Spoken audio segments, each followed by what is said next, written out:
Hello everyone, welcome to day 2 of Innistrad Crimson Vow spoilers. Yesterday we've seen some pretty good cards actually. I'm pretty excited about some of the cards that are coming out, especially the vampires. Definitely will be checking out in both standard and historic. But first, gotta go over a card that I missed yesterday apparently. Torens, Fist of the Angels. Okay, 3 mana, human, cleric, both relevant type actually. 3 mana 2/2, legendary creature. Kinda sucks that it's a legendary, but let's see. Training, whenever this... Okay, training whenever this creature attacks with another creature with a greater power, put a +1/+1 counter on this creature. Whenever you cast a creature spell, create a 1/1 green and white human soldier. Human cleric making a human soldier. Interesting. Obviously being human is really good.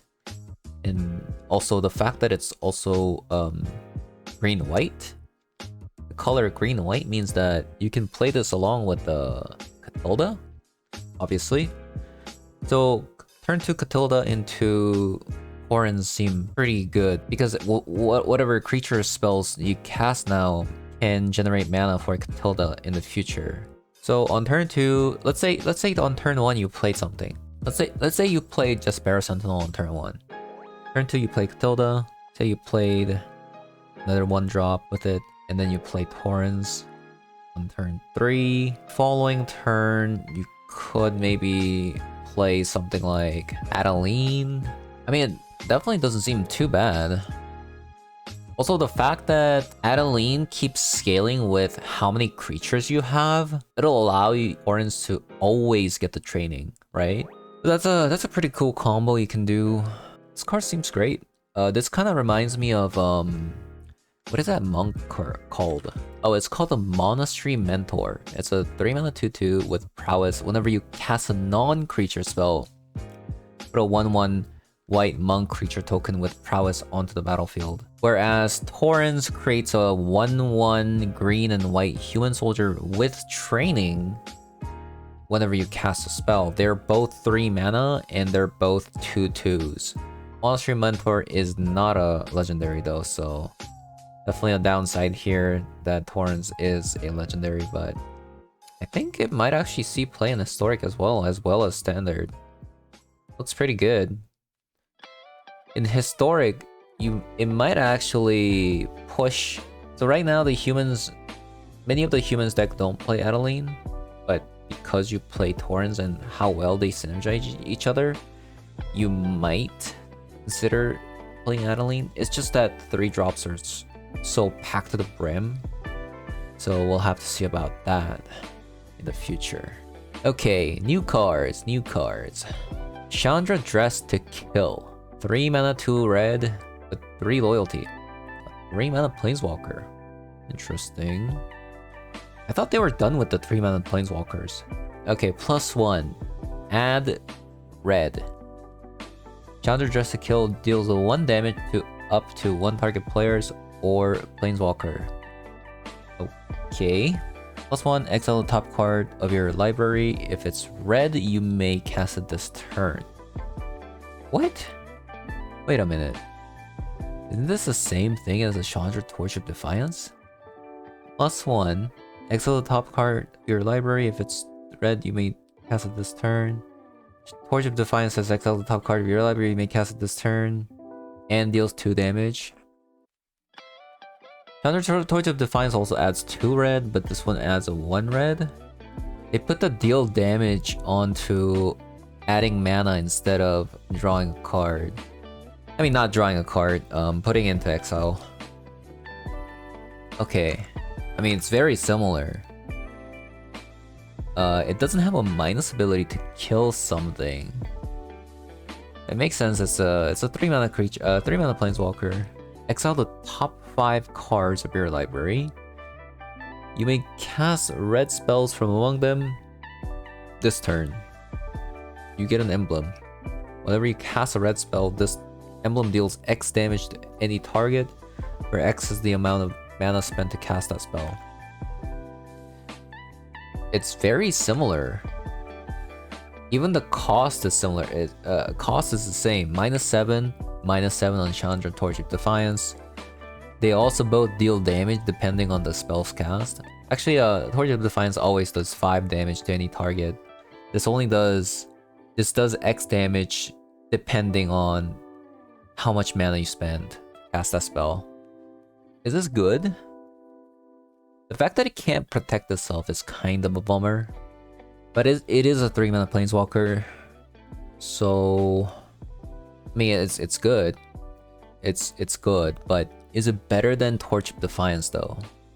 Is it better than Torch of Defiance? It comes down a little, like 1 turn earlier. If you're playing a red, the whole point of it is to deal damage. The fact that you only deal damage on the uptick of getting a mana means that you won't be able to draw go through your deck. I don't think you'd play this over Torch of Defiance, but in standard it's kind of sweet. People will gladly play this. Right now there's not a lot of planeswalkers that are playable, so this is definitely up to standard, I think. Yeah, it's pretty good. Pretty good card. Pretty good card. Next card. Alchemist Gambit. 3 mana, 2 red. It has a cleave cost. 4, 5, 6, 7. You have to pay 7 for a cleave cost. You may cast a spell for its cleave cost. If you do, remove the words in square bracket. Why is it called cleave?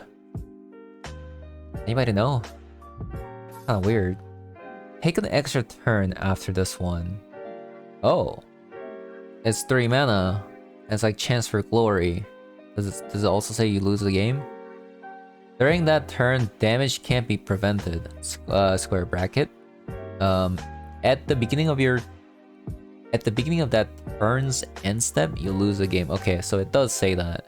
And then you exile the Gambit. Oh, it exiles itself? I don't know if I like that. That's kinda, yeah, 4, 5, 6, 7? You lose though, unless you cast it for 7 mana. Also exiles itself. Arun's Epiphany already cost 7 mana. I mean, would you even play this in Arun's Epiphany deck? I don't think so, right? Because the whole point of their deck is to go face with the birds that are created. You're doing that with Galvanic Iteration to copy. I don't think... Yeah, like, do they even have room to fit this in? Not sure if you actually play this in the same deck. Like, maybe like as a one-of? Because you do lose the game. I mean, if you pay the cleave cost, then that doesn't matter, but... Yeah, okay, so what if you copy with a Galvanic Iteration? It should copy the cleave cost, right? Because the copied spell is just a copy of the text that's on the card. So if the cleave cost was paid, it should make it so that you don't lose the game even if you copy it. Maybe one or two. I don't see them playing it. They can already function fine without it. I don't think adding this does anything for them. They can already win just fine with how many turns they take. They take infinite turns already anyways. Why would they need this? I just don't know. I like the fact that it says damage can be prevented. In Historic, there's few Sarah's Emissary decks, so it does go through the protection from creature clause. That's kind of cool. I can definitely see this as a sideboard card in Historic. Like in Shaman's deck, you play against Sarah's Emissary deck, you play Alchemist Gambit, you take 2 turns in attacking, right? And Sarah's Emissary can't do anything. So along with Alchemist Gambit and Bone Crusher Giant, they can go through Sarah's Emissary's protection from creature. So that's kind of sweet. It's a sweet card. It's a sweet card. Okay. Next, card. Next card. Hallowed Haunting. 4-mana enchantment. Double white. As long as you control 7 or more enchantments, creatures you control have flying and vigilance.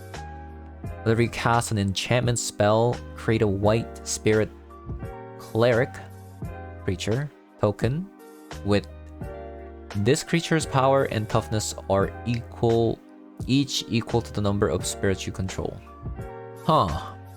So, I mean, obviously, this is not going to be playable in Standard. So let's just talk about Historic first.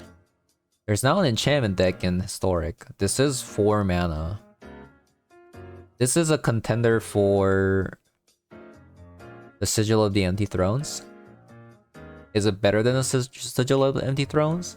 So the first time you cast this, you cast it, pass your turn,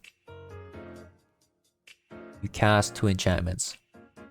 You have 2 spirits that are 2/2s that aren't flying, by the way, because you need to control at least 7 or more enchantments. As long as you control 7 or more enchantments, creatures you control have flying and vigilance. So right now you have 3, maybe not 3 enchantments. You play this on turn 4, so let's say you did turn 2 and 3. So when you played Hallowed Haunting, you have 3 enchantments because you played something on turn 2 and 3. And then you play 2 enchantments on turn 5. That's 5 enchantments. So in order for this to be flying, you need to cast at least 2 more enchantments after that. So you need at least 2 more turns. Yeah, I don't think this card's good. I think Sigil is way better card. Although, here's where Hallowed Haunting could be better. Say you play Sanctum Weaver on turn 2, then you play a mana. Actually, Sanctum Weaver or Wolfwillow Haven on turn 2. Then you can play Hallowed Haunting on turn 3. So in that case, this is better. You know what? I actually take it back.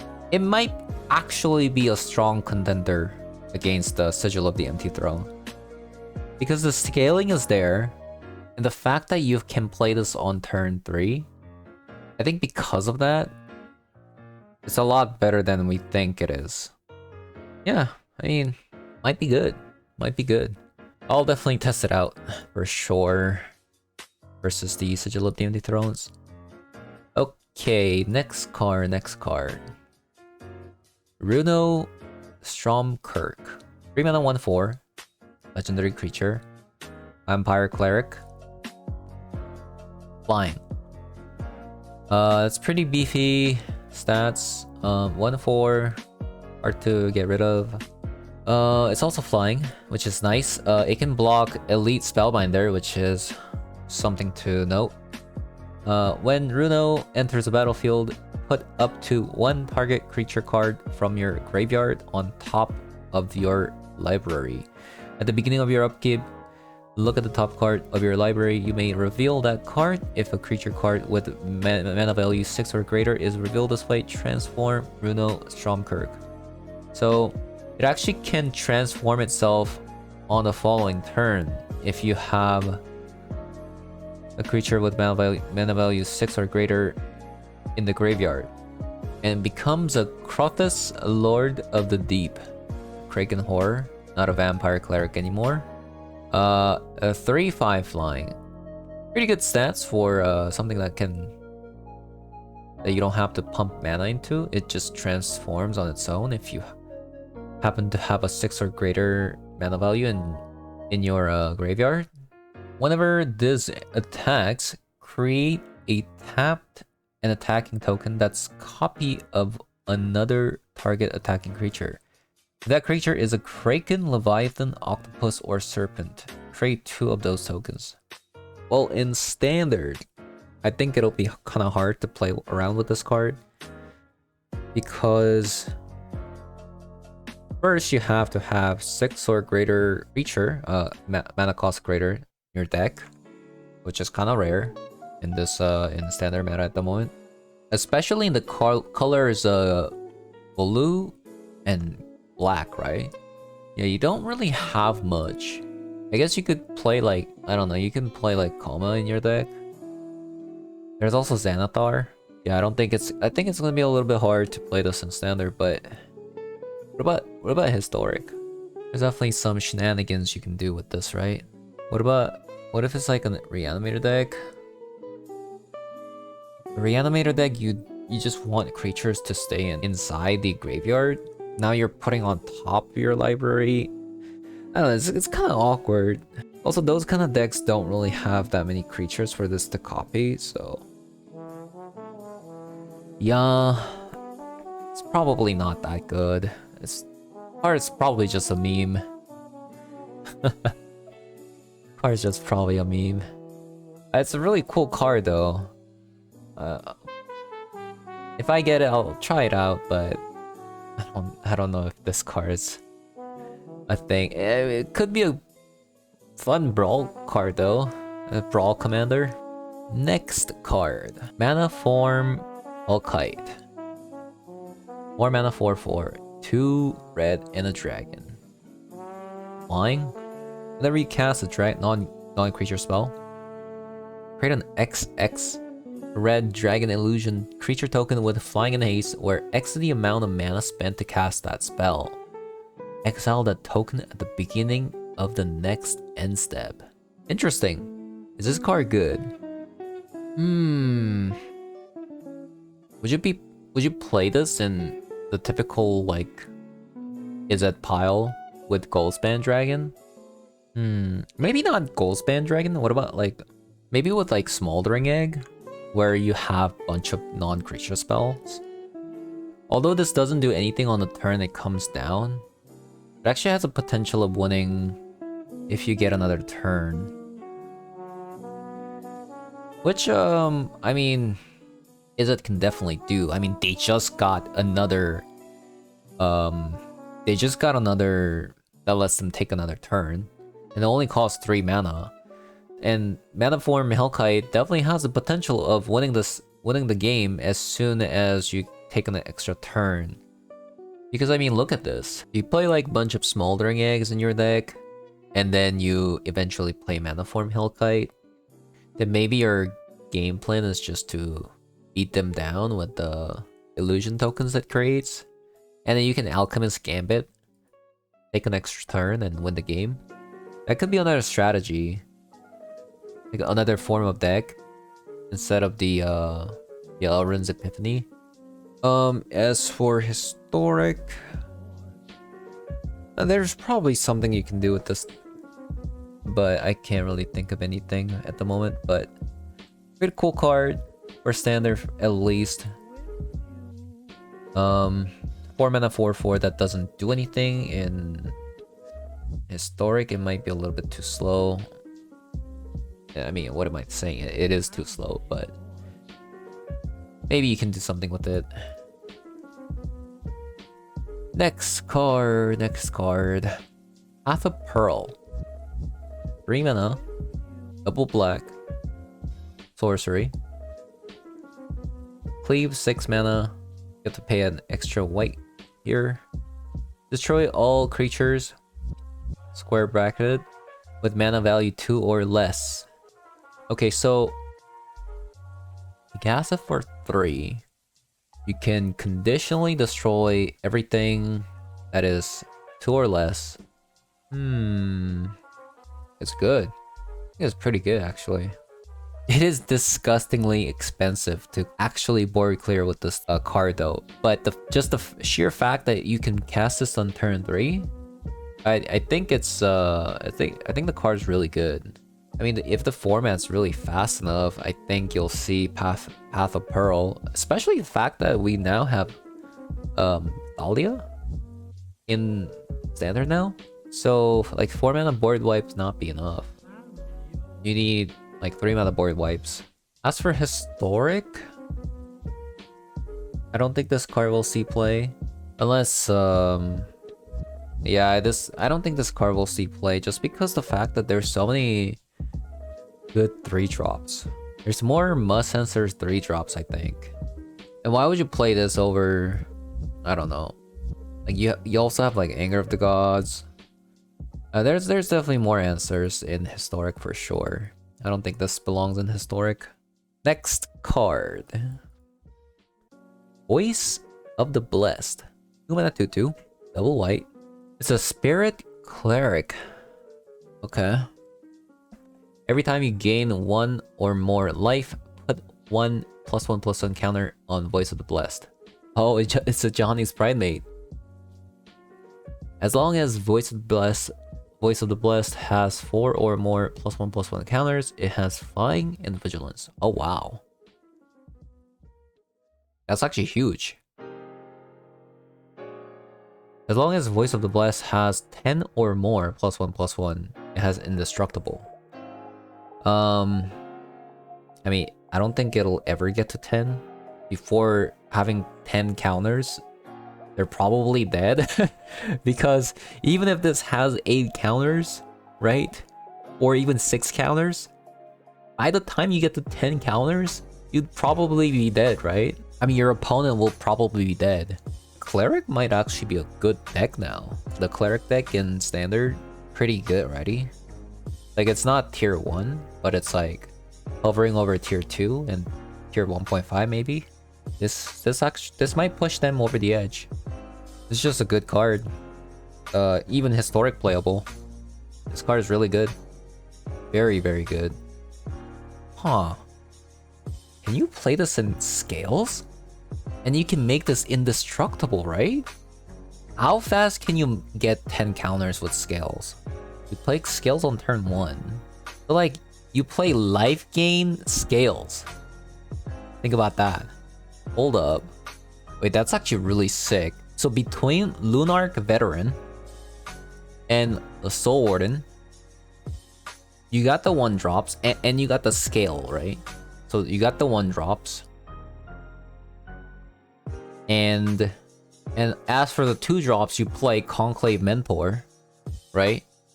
So additional Scale effect. And then as for your 2-drops, you play Trilasara, like as like a 3-of maybe, because it is a legendary. And then you play 4 copies of Johnny's Pridemate, and you play 4 copies of this. Oh my god. And you play Heliod? Maybe. Actually, I don't know about Heliod. You probably want this in like a lowres shell. That can be kind of sweet actually. I think I'll definitely try that. That sounds really good. This card is kind of good. The fact that the fact that this has flying is insane.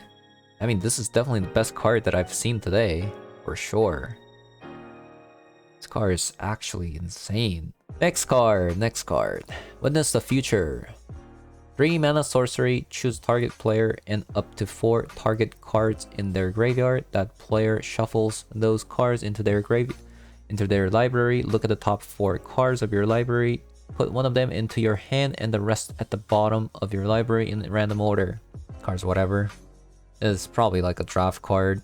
And the next card is... let's look at the translation here. Soul Code Plate. It's a 2 mana artifact. It enters battle with 3 omen counters. You can pay 2 and tap itself. Look at the top 2 cards of your library. Put one of them into your graveyard. Whenever a creature card is put into your graveyard, remove 1 omen counter from it and transform if there are no omen counters on it. And it can mill itself to transform. And then let's see what it transforms into. It becomes a code-bound Geist. It's a spirit creature with 3/2. Flying can only be blocked. Creatures can only block creatures with flying. A 4 mana draw 2. Discard a card. I think cards whatever. It is, even for a draft card, it might be a little bit too slow. Yeah, it's just a bad card. That about wraps it up. If you've enjoyed this video, please leave a comment and a like. And if you haven't subscribed, I really appreciate if you did. I'll see you guys later for another video of Crimson Vow spoilers.